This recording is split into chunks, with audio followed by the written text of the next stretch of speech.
right, welcome to another and an incredibly special episode of the Final Percent podcast. I have literally three of my favorite people joining me. I have my beautiful wife, Kayla Kimball. I have Craig's beautiful wife, Meredith, and Craig himself. And these are the founders of the Road of Life Coaching. And one of the things that we were talking about before is this idea of, marriedpreneurship, couples having to live realistically a different version of life together. And obviously we've done it for about how long have we been doing business and stuff together? What, 13 years now? Almost. Yeah, so 13 years. So, it's very normal for us. It's normal for Craig and Meredith and stuff, but a lot of people, especially in the pandemic, people were leaving their jobs, they were quitting their jobs, and then they started kind of intertwining their lives in a business sense. And it became more normal for couples to be together in business, whether they're fully in business or not, or one is really supporting the other one, whatever it might be. There's a lot of challenges. And so Craig and Meredith come from a corporate background, and they're helping, the couples kind of transcend the muck of life and the mud of life. And a great thing for coaching that I always talk about, if you listen to your coach, they are a great set of windshield wipers and that stuff that you don't realize that you need so much until it's winter and you've been using your spray all the time because you're following someone on the freeway, but you keep having to wipe it off. And then when you don't have the windshield wiper fluid, you're like, oh my God, I didn't realize how much I need. That's a good coach, so that you can see, so that you can have vision. And so we're going to talk about the idea of what it means to be a couple, what it means to do business together, to do life together, to feel seen, to feel heard, stories from Craig and Meredith, stories from us, and just full disclosure, I did get ready to take notes on what we were going to talk about. And we just said, you know what, we've been doing life together, cool things with cool people for long enough now. Let's just keep it as organic as possible, and let's just see where this goes. So without further ado, Craig and Meredith, thank you so very much for joining us on the Final Percent podcast today. Thanks for having us. Super happy to be here. Pumped. Super excited. So let's get into this. What is the biggest thing from your guys' point of view that you've either experienced, seen, heard, all of the above, that you're watching couples struggle with in this modern day society we live in, whether that's comparative reality, whether it's the marriedpreneurship, whether it's communication? I do not envy anybody in today's day and age that has to start trying to date, because watching all these apps and the swipe, whatever, is it swipe left or right? I honestly don't even know. We're living in a weird time. Everyone's dating everyone. And like I was talking to Salo yesterday. Salo's my nephew, he's 22. And I was talking to him about dating in this world, and he's like, I just don't know. And he's like, I don't like the fact that it's hookup culture. And I just want one relationship that I can double down on. And obviously that's what we have here. But we're in this thing where trying to start a business or start a relationship or go deep on a business and a relationship, it's really difficult. What are some of the things that you guys see that couples are running into in today's day and age that is forcing them to kind of, rethink the way that they live or come together? I think there's sort of 3-4 big issues that we've run into over and over again with couples that are looking for help. The big four? Yeah, I think it's communication is a big one. The disconnection, like the physical and emotional disconnection, the feeling unappreciated and unseen, unheard, undervalued, unseen, by their spouse. Unappreciated, and then trust. Those are the big four that we see over and over and over and over again. And I think not to kind of bring everything all up under one umbrella, but to me, most of those can be addressed through vulnerability. And I think vulnerability is the thing that's lacking the most in not even just romantic relationships, because, marriedpreneurs and business partners, and, there's all kinds of different relationships that exist between us and that you have. And I think vulnerability is a key component of all of them that could be built out. Like, I think, to your point around social media and comparative reality, we're always trying to, put the version of ourselves out that we think that other people want us to be, I'm not who I think I am, I'm not who you think I am who you think I am, and you think ham sandwich. And so I think that we're all trying to be this version of ourselves that we think is the best one that people want. And so we're hiding parts of ourselves. And by doing that, we're not able to find community and feel accepted for who we are. Because as we've talked about before, in order to be accepted and feel a sense of belonging, you have to actually be yourself. You can't hide any part of you.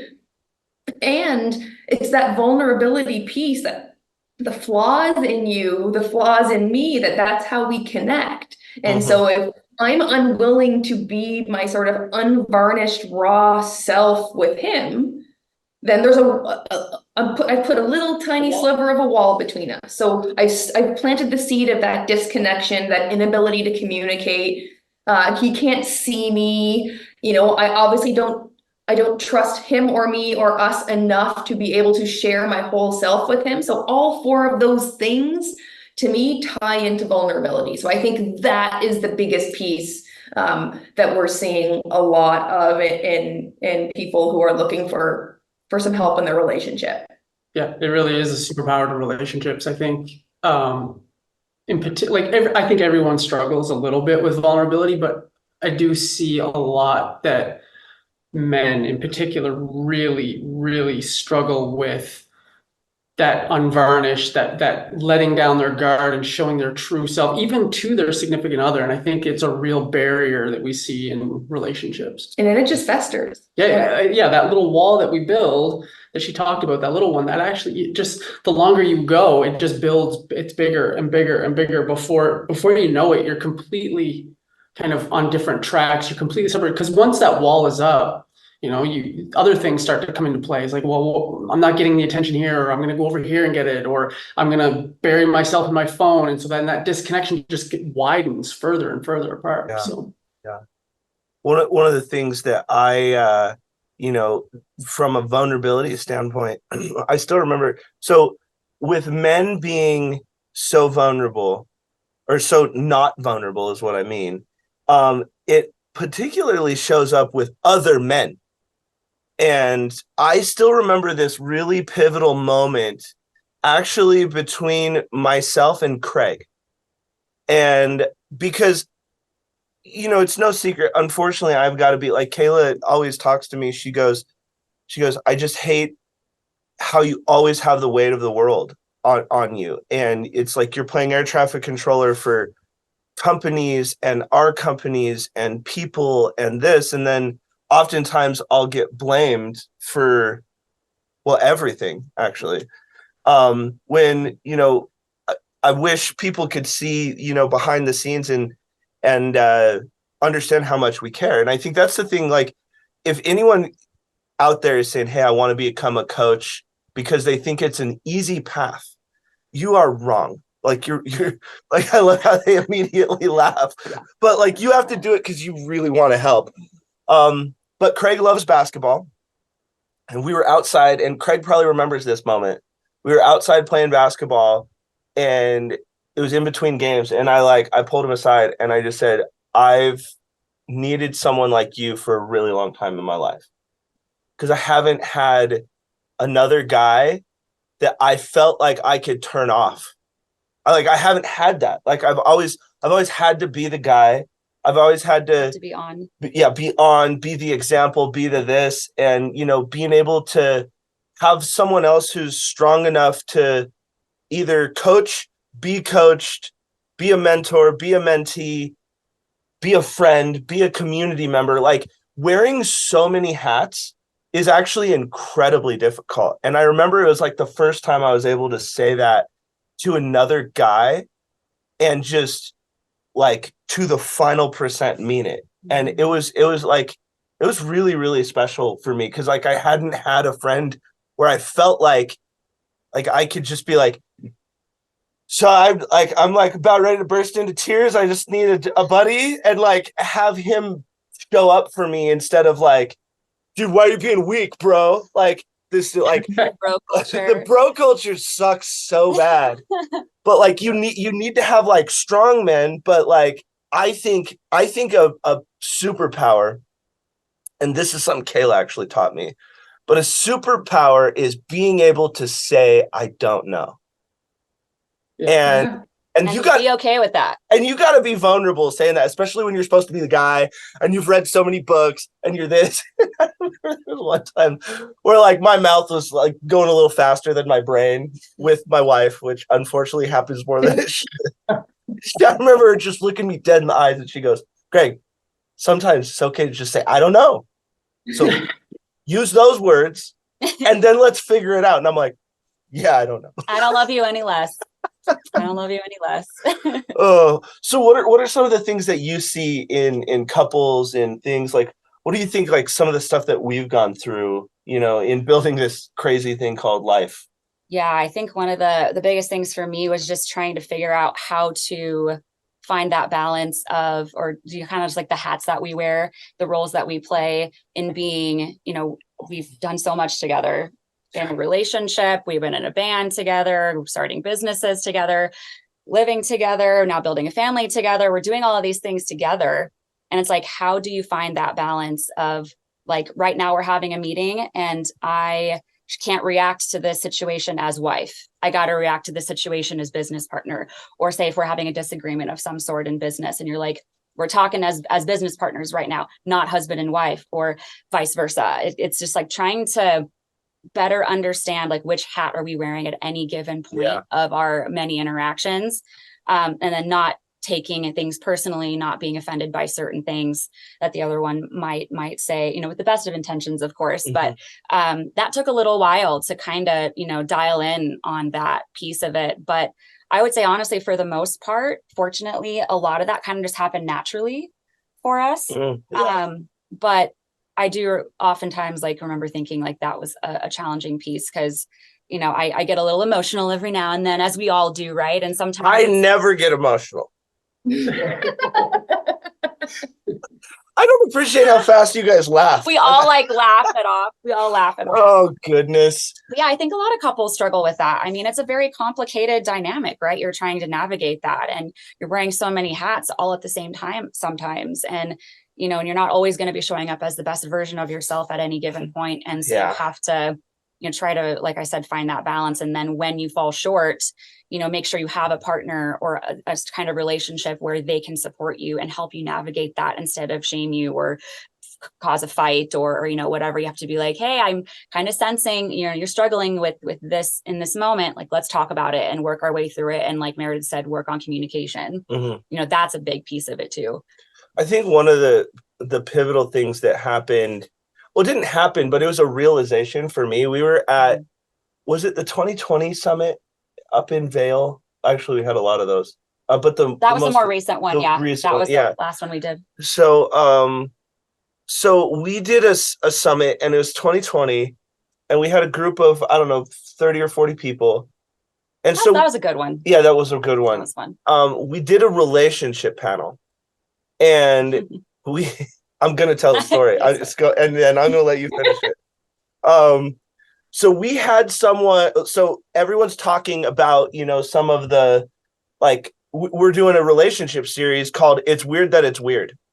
And so let's just share like two of the videos that I think are going to be like my favorite. They're already my favorite. What are your favorites? So my favorite is, so we looked at each other the other night. And by the other night, I mean, probably it was like, what, 2.5, 3 months ago? Yeah. Because we're like figuring out, you know, what makes us us. And then I literally looked at her and I think she had grabbed like a box of wheat thins or something, which for whatever reason, we are like on a wheat thin kick. Didn't happen. Didn't happen. And I looked at her and I said, do you want to know what I feel every night that we get to hang out together? And I said, I feel like we're having a what? Slumber party. Slumber party. Like we literally were like, every time we hang out, we sit on the couch, we hang out in bed. It's like it literally those same vibes. Like when you were a little kid and you get excited to go over to your best friend's house for a slumber party and you'd have all the snacks and all the stuffed animals or toys or movies or whatever. You would just go in and it was like the highlight of your life. Like that's the vibe. It's and we like like even last night we were jumping on the bed and we were like, are we having a slumber party? While trying to be quiet because Conrad's sleeping, but we're like, Because he's right above us, and we're like, and so like having those like little things between us. And then the other thing is like when we were going through the COVID thing, and I mean we're dealing with like millions of dollars of refunds and everything like crashing down. We don't know what the heck we're gonna do. There was one time like I mean I had a lot of tears of being scared, you had a lot of tears of being scared, and then we came up with this thing of just trying to understand like what's actually like our magic. And it was funny because I can't remember, but like there was one time we were overdrawn by like a couple $100,000, and we're like trying to figure out what happens, like what happens in this chapter. And we looked at each other, I looked at her and I go, we're rich. And she's like, oh, apparently that means track me. We're learning. But we realized that like what makes us rich has nothing to do with money. It's like it's this. We have each other, we have purpose, we have common vision, we have still a company that's, working its way through something and crazy. We got through. And we made it through. Like there was a lot to be grateful for in that moment, even aside from all the chaos. Yeah, because we were in that education space in music. So not only double whammy, like all education stopped and no music events. Like we got double whammied. And we had to redefine what rich was. And so every time something bad happens or something starts like this, like we'll look at each other and we'll just like throw our hands in the air and we'll go, we're rich, honey. And so like having those little moments, you just gotta laugh. Like there's nothing else you can do about it in that moment. So freaking out does nothing to help your sanity or the situation. So sometimes you just gotta laugh it off, man, and be like, all right, cool. And so we have all these little things that make it. We're doing 100 video series on all these little things, and we're now rewinding. I kind of Quentin Tarantino'd this story. But going to 2020, we're doing this relationship panel, and everything's going great. Then we have someone, we will not name this person, but we have someone raise their hand. Anyone who was there knows this story and they know who it is. But they raise their hand and they obviously are trying to set a landmine to show cracks in the armor of Kayla and myself. Because we talk about in there how, there's an ongoing thing where for whatever reason, I go full dude mode on certain things, which means somehow my chones will end up like 18 inches from the hamper. Like how did I not get them in the hamper? And so we started kind of talking about moments like this. And this person raises their hand and they're like, well, isn't that so disrespectful? And isn't that this? And he can't do this. And he expects you to do, and like landmine. And I was about to defend myself, but then I realized, hey, number one, the question was directed towards Kayla. And I'm very curious to get her take on this, because if she's as mad as this person, I got to rethink some things. And so why don't you talk about what you said in that relationship panel? I mean, I don't quite remember it 100%, but how I still feel about it, at least, is I don't get mad about it. Like I understand that he knows how to physically throw his chones in the hamper. You would think so. Something obviously is going on to where his mind is busy or elsewhere. Or he's doing so many things all the time for this family and for me and for the household that if that didn't happen, I trust him so much that I know it happened for a reason. His mind was busy. Point is, whatever the reasoning behind that is, like, I don't assume bad intent. Some people are like, well, he disrespects you, or that is like expecting you to do X, Y, and Z. And it's like, that's not his intent. He's just busy. And if he didn't think about it, he was just throwing stuff around, ready to go, boom, on to the next thing. If you know Greg, he's always go, go, go, go, go, sometimes doing 20 things at the same time. Like, he's only one person. His brain can only process so much at once.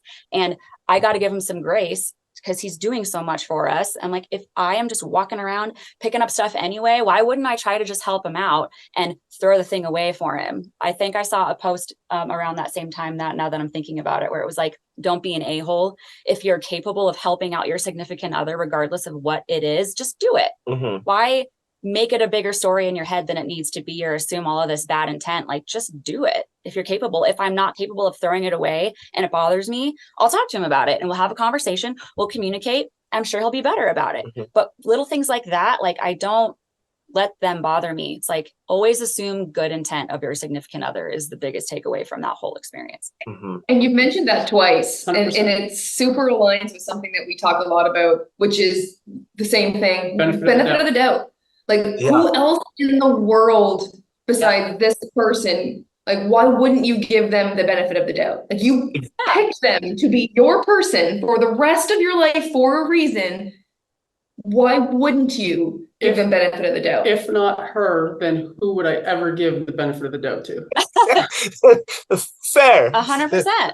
And that being said, we're not perfect. No. Like, No. there's been times, and there's one story in particular that we actually shared on the Exponential Relationship series on the TFP app, when we talk about this concept, where when I get together with my girlfriends and I come home and he says, oh, what did you do? I said, generally we sit around a kitchen table and we chit chat, right? Because we don't get together that often. So when we do, we sit around an island or on a couple of couches and we just talk about stuff. So I come home and I'll say, oh yeah, we chit chatted, and that's great. But I don't notice the terminology that I use. I just say it.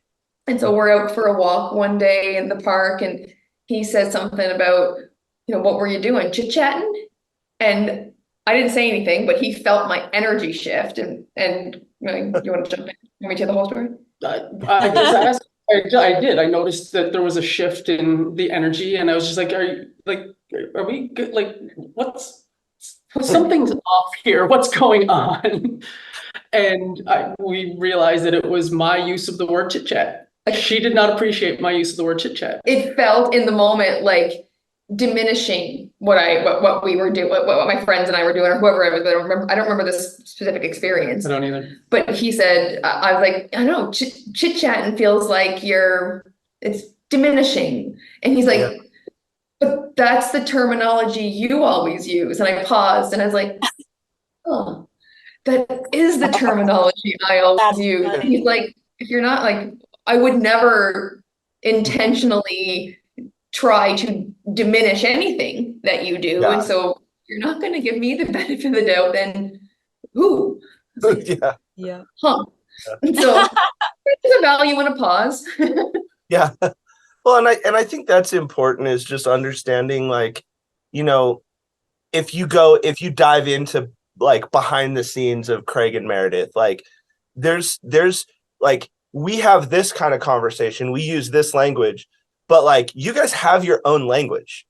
And if you dive in behind the scenes with, Greg and Kayla, like we literally have our own language. And so it's just like, chit chat is like part of your vernacular. It's just, he's just like, hey, I want to use chit chat too. Like, is there a different inflection? Like, how do I deliver this word? So, and that's the thing. I think it also transcends the romantic relationship, because we do this with family members. We do this with friendships. We do this where we start the stories in our head. We start the assuming bad intent. And it's just like, it's based on every available like thing that I have ever interacted with you guys. Like, I basically have no basis or right to assume bad intent. Even if someone like came to me and showed me video, and apparently we're tracking again. cool. Thanks, camera. We're gonna have to figure out how to turn that off. Stop it. There's two of us here.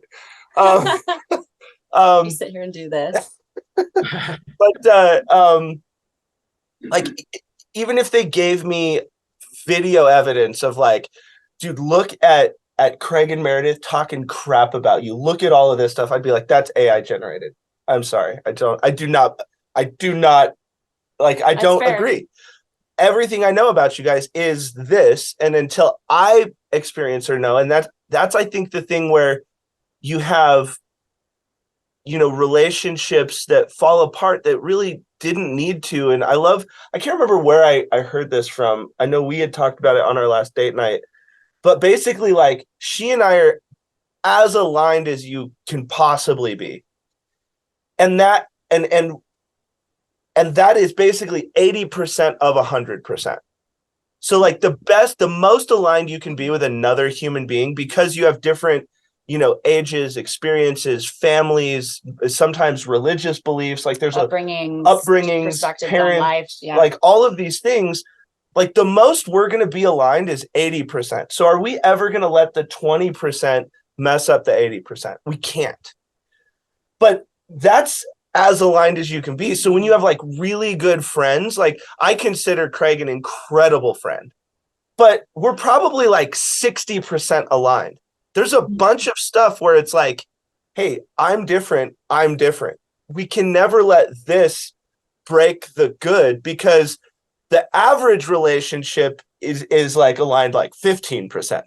And then you spend like a decade realizing that, oh, we were never aligned. Like this was hard from the beginning.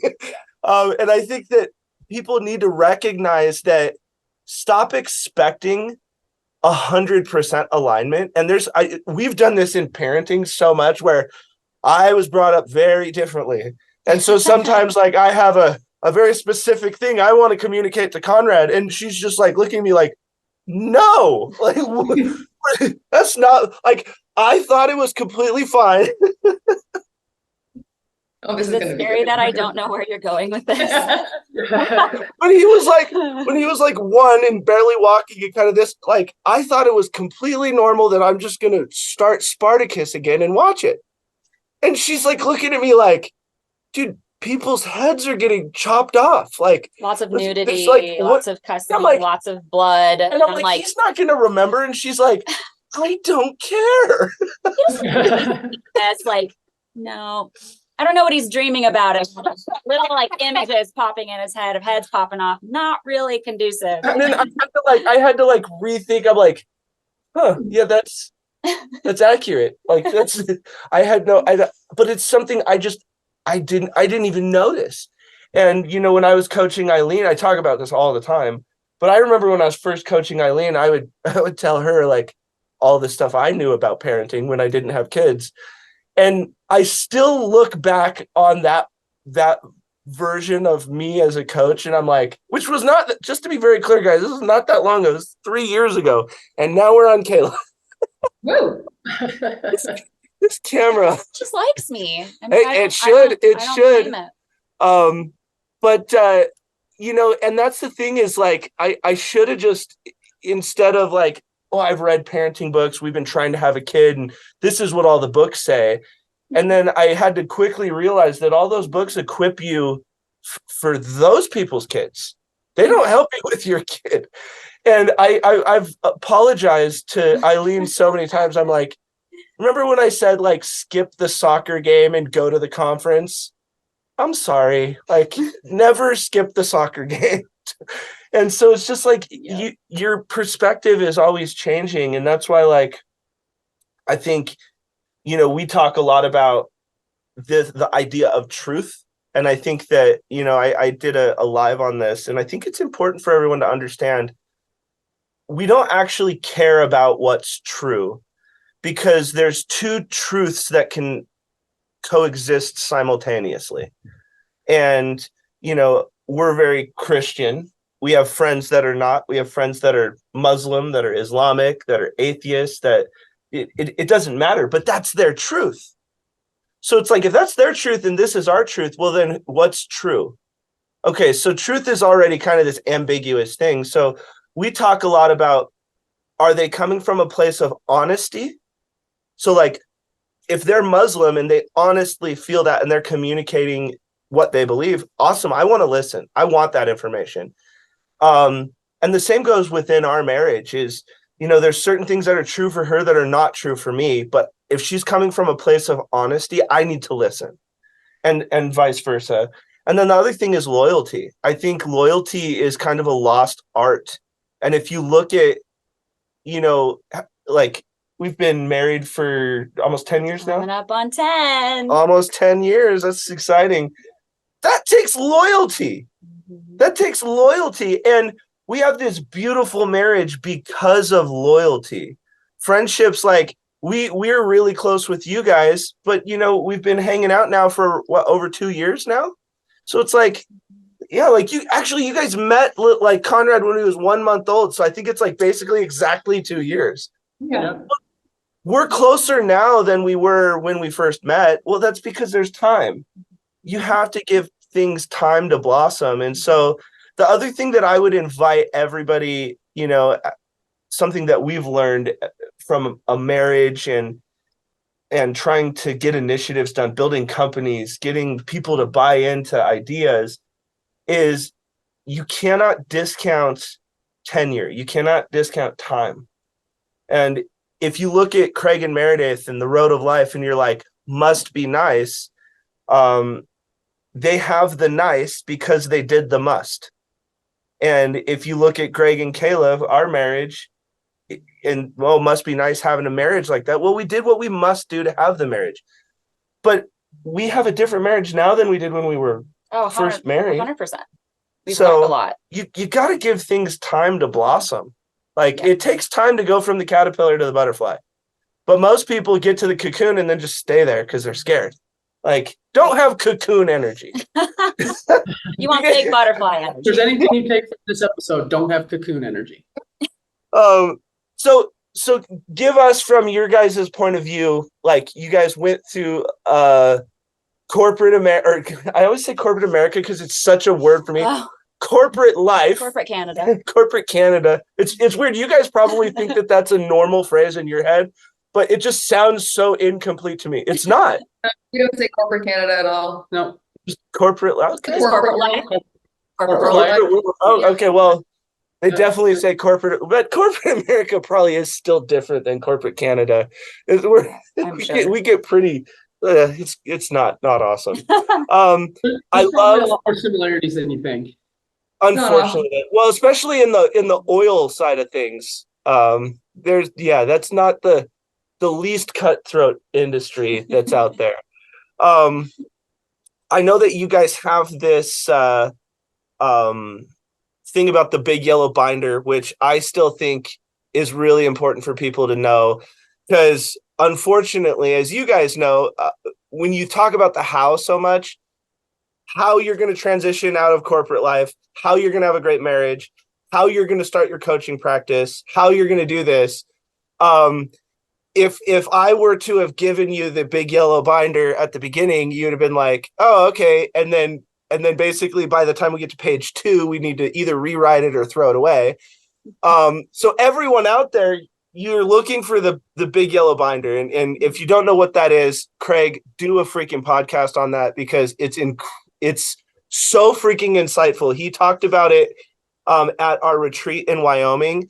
And I know that they're going to release the videos of the speech about the big yellow binder, but that's basically what everyone's looking for in coaching and marriage counseling. They're like, just tell me how to fix it. Just tell me what to do and I'll do it. It's like, no, you got to become the person that does the things. Like there's a sense basically, of that. They're just asking you to do it for them. Yeah. They hire, I always say it's kind of like hiring the personal trainer to lift the weights for you. Yeah. You have to do the work.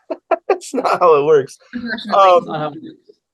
But if you guys had to write, I'm not going to say 10 because I feel like that's a lot right now to put you guys on the spot. But if you had to put your like top 3 commandments that you would put in a big yellow binder, one for you personally, one for your marriage, and one for your business.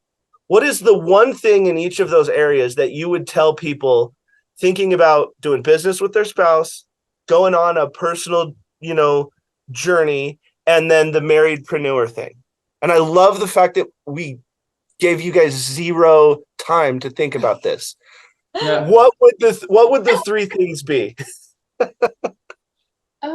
I think one we talked about already is it's extreme, like for the relationship, vulnerability is key. And that's in all, like we wear a lot of hats, like we're business partners, we're best friends, we're husband and wife, so we wear a lot of hats, same as you guys. And you have the additional one of being parents.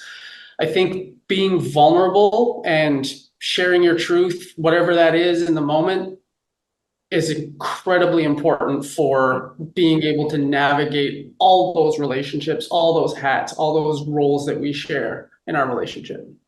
I think in terms of the getting out of the corporate world and trying to make your way into the world of entrepreneurship, whether you're marriedpreneurs or not, it's so hard for me. So I know it's hard for other people, but to your point, letting go of how, when we made the decisions to leave our corporate job, we were really lucky in that decision was forced on us that, you can keep your job if you want to move 2,000 miles back west, or you can leave and we'll give you severance and wish you well on your merry way. And it was an incredibly, incredibly stressful decision to make. And obviously, inevitably, we decided to leave and figure it out on our own. And we're both very plan-oriented people. We like a lot of structure. We like a lot of formality. That's an understatement. Can confirm, right? We're very, very into lists and organization and plans and make the plan, execute the plan, all that stuff. And so when this decision came, we made the decision, I think, based on our gut feeling, on our intuition. And I can remember having the conversation with my team at work, letting them know that, we've made this decision. We don't know what it looks like. We don't have a plan. So we're going to leave our, 6-figure corporate jobs and do ? Like it was like incredibly not. It was. Okay, And it was side note, please make that podcast like a little series like I did the Homeless Millionaire. You guys need to tell that story because we're gonna and we're tracking again. Thank you. This time I started tracking you. Yeah, I don't know anymore. But we're gonna leave our 6-figure corporate jobs for ? I think is fantastic. And episodic because it's, I don't know. I love that. Yeah, we'll come up with that. But it was, it's a great story today. In the moment, it was incredibly terrifying, incredibly stressful. And I can remember going for a walk as we're kind of talking it through and just having the conversation that the gut feeling for this is it's the right decision. And we are trusting the plan will appear. And what we found is that you take a step and then another one or two becomes evident. You're never going to see the whole staircase. You're never going to see the whole journey, the whole path lit up in front of you, all well signed on your road of life. You're going to have to take a step and trust that the next step or two will become apparent once you've taken the first one. So it is out of sheer curiosity. Do you know who coined this? What you're talking about? Okay, it's great minds must think alike because this guy who I heard, and apparently we're tracking again. I hate this thing. I need to get a different camera. This guy named Martin Luther King Jr. says that when the first step is taken, the staircase appears. And so you have to take that first step blind. So good. So it's a huge leap of faith and it's super scary, but I think I'm a Canadian fan of the Toronto Raptors, so I like to quote Fred VanVleet. It's like we had to bet on ourselves, with no experience doing this, no no yellow binder, no nothing, no knowing what we were going to do, and just jump and trust that the net would appear.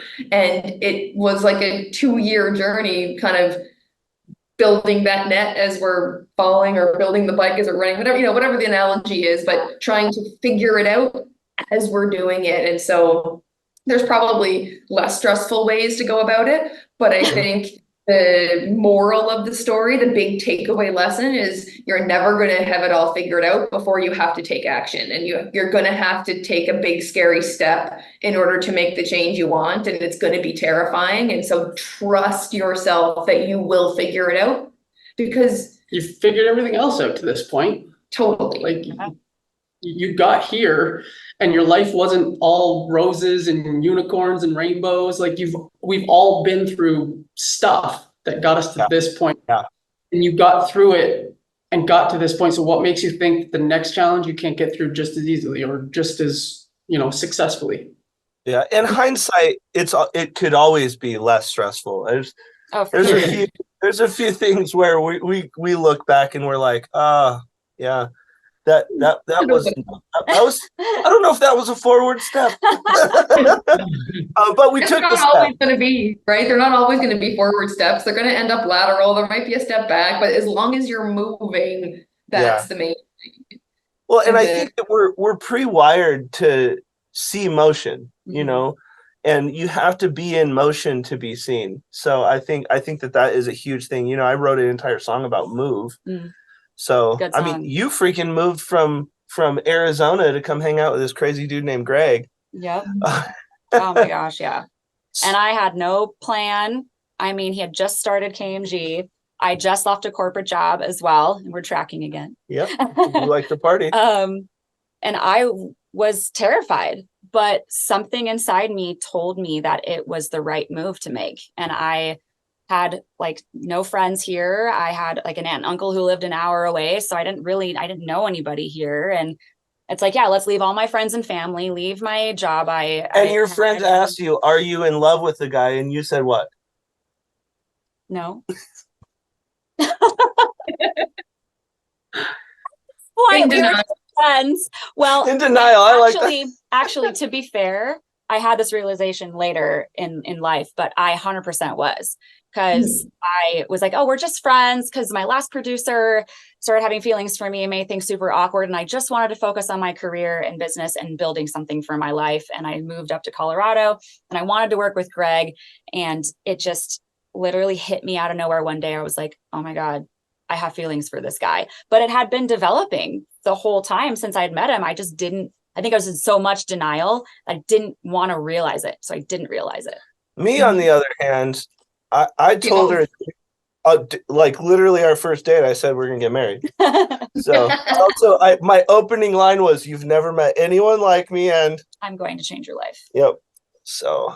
And I thought he was insane. So you did the exact same thing, right? Like you took a blind leap. You didn't know anyone. You didn't know you were in love with him. Like you just jumped in and trusted yourself that you'd figure it out. Yep. So just to clear anyone who's never heard that story, to clear a couple things up so I don't sound like a crazy pretentious asshole.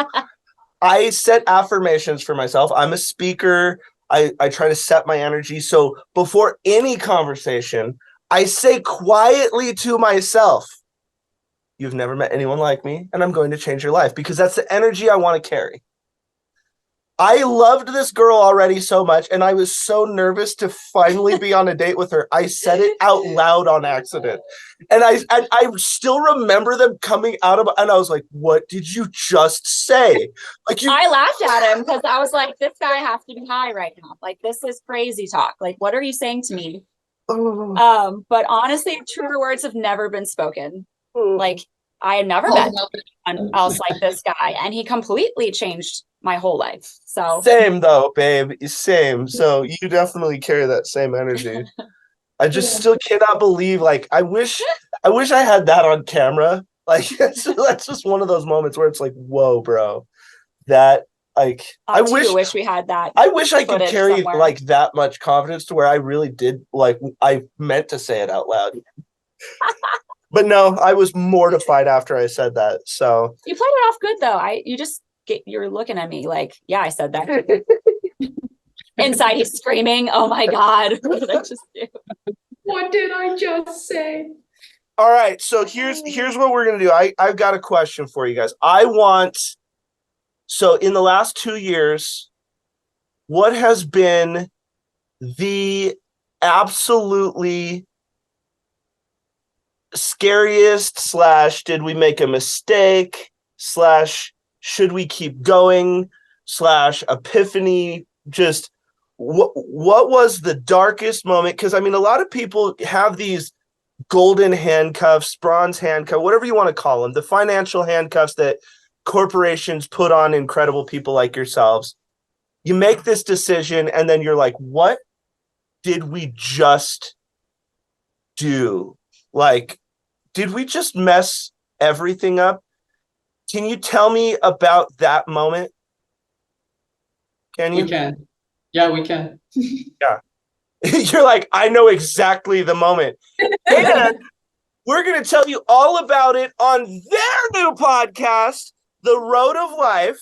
So a couple of things, housekeeping items I want to get done. I want you guys to connect with Craig and Meredith. I want you to connect with The Road of Life. I want you to support them. Just because they're relatively new in the coaching space does not mean they're new in the being able to help you space. And I think a lot of people, they don't understand that when you can connect with people that are this good at what they do early on, it is extraordinarily beneficial for a couple of reasons. You get way more access than normal. Once they reach critical mass, everything gets more expensive, and the access, the service, the priority is much harder to attain. I can absolutely vouch for these guys. Also, I do not, make it a secret that I don't like helping couples, because half the time there's 3 relationships that are happening. There's one with the guy, one with the girl, one with the together, and all 3 versions of the conversation, they're saying something different. So it's frustrated me to no end. So I don't do it anymore. And I don't do it anymore because, there's my camera. I don't do it anymore because you have to have a heart for it. And you have to have an incredible amount of patience. And these guys are the people that I absolutely want to send anybody and everyone. So if you've been on the fence on, we need some help, couples coaching, Kayla and I are not the people for you, mainly because we don't offer it and it's not a service we provide. I will say that Craig and Meredith are. They do it for the right reasons. They started out in one area of coaching, and it kind of, came over to this version of what they do. And so, they're going to get vulnerable on their podcast, but we're a community. In the final percent, I'm all about equipping people and helping people. And when I find people who are needed and necessary in the coaching environment, the coaching ecosystem, I really want to support them. Number one, I talk about this all the time. Support is the number one way you can help your friends and help other people, very specifically if you believe in what they do. And I believe in these guys as human beings. I believe in why they're doing it. I believe in the product that they put out. And I want anybody who's listening to this podcast to go hang out and listen to their journey. If you've ever, and this is especially important if you've been thinking about being a coach, they've gone through 2 years of work in the becoming department, and now they're starting the doing phase. So you can see what podcast 1 looks like versus podcast 200. You can see that what stage in Wyoming in front of 20 people looks like versus when they're in front of 2,000 people or 20,000 people. Depending on your journey, I'm telling you that it's fun to watch incredible people. It's a little bit like, if you could go back and watch Babe Ruth try to figure out how to swing a baseball bat, if you could go back and watch Lewis Hamilton in the karting days, if you could go back and watch Tony Robbins when he was working with Jim Rohn. And a lot of people don't realize that, Tony Robbins worked with Jim Rohn for almost 14 years. And he was an incredible student of Jim Rohn. But if you could be back there when Tony Robbins was in that becoming phase, you can learn actually more than when Tony Robbins is Tony Robbins. And so because they've done the work, they're helping the people. And I can say this because, I was able to coach them for a while, and they've become incredible friends of mine and now business partners of mine. I'm telling you right now, I cannot co-sign for these human beings enough. So I want you to go over there. If you're subscribed to the Final Percent podcast, you have to subscribe to this one. They have incredible stories. They've been all over the world. They go to the World Cup. They're currently in Buenos Aires, I think, and they just got done hiking Machu Picchu, Pikachu, Pika. They were, I think, in Peru. Like, they're incredibly interesting. They are always in action. They're always getting better. And if you're in the coaching space, and this isn't, and the one thing that I want to get across is it's fun to watch these kinds of journeys, but this isn't just a couple's side of things. So if you're in the coaching space in any way, these are incredible people to watch, because you're going to be able to connect with them at a level right now, and you're going to be able to follow in the footsteps of what they've done. We talk a lot about the snowplow principle. I've been a snowplow for a lot of people. They can be a snowplow as well, because a lot of people don't go back to my first episode, or they didn't see me when I was first starting to speak. They didn't see me at my first event. And so this is such a great time to build your community with people who are doing it for the right reasons. They're needed and necessary. And so we're going to do part 2 and get into the vulnerability side of, how and what they're doing, where they're going, why they're going, so that you can lock in on not just what Road of Life is about, but who the Road of Life is. And that's why, when we started out, we just wanted to kind of do this. Let's have fun and let's just talk as friends, and introduce you guys to 2 of my very favorite people. But probably even more importantly, a company that the coaching industry needs, because they're not these people who went and got the certification for $25 on the internet and called themselves a life coach. That kind of stuff pisses me off. These are people who care deeply. They read the books. They show up to the sessions. They are constantly, like, if you're on YouTube watching this, I literally have their new journal, Why Not You? And that's what it's all about. At some point they had enough courage to look themselves in the mirror and say, why not us? And now they want to equip you on your road of life. They want to equip you to go down any exit that you might find interesting. They'll probably talk about how they're suckers for the world's largest anything, and even the world's second largest something. True. Can confirm. But we have footage of, we took a road trip with them to Austin. We've done a lot of incredible things with them.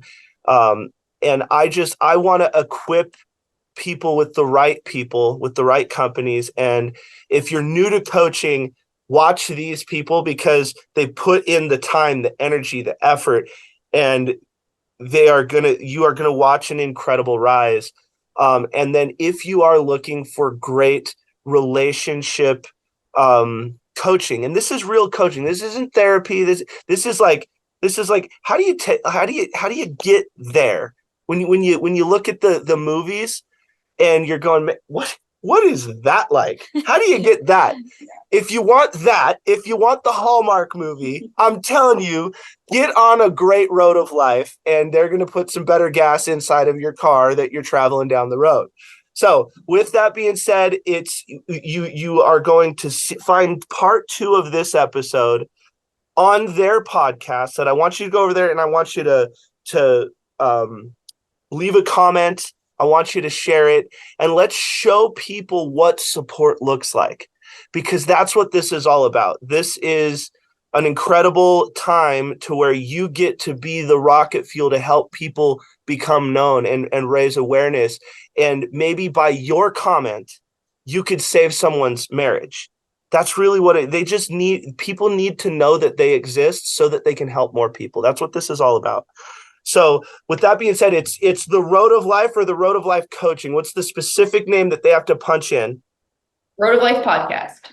Road of Life Podcast. So we're going to do part 2, and I want you to go over there so that we can show you guys it, when it is not all puppies and hearts and rainbows and everything. How do you get through? How do you keep these smiles on your face? And how do you keep wanting to go to the next level to help people? Because again, it's not easy. You have to really want to do this, and you want to do it for the right reason. So visit us for part 2 so that we can dive in a little bit more over on their podcast, and be sure to share, like, and leave a review. That really helps the algorithm. So 5-star. If I see anybody that I know who you are, if it's less than 5-star, I will hunt you down. I'm just saying. That is not a light. That's not a light comment. But it's worthy of 5 stars. It is worthy of 5 stars. So go hang out, find out for yourself, and we will see you guys over there.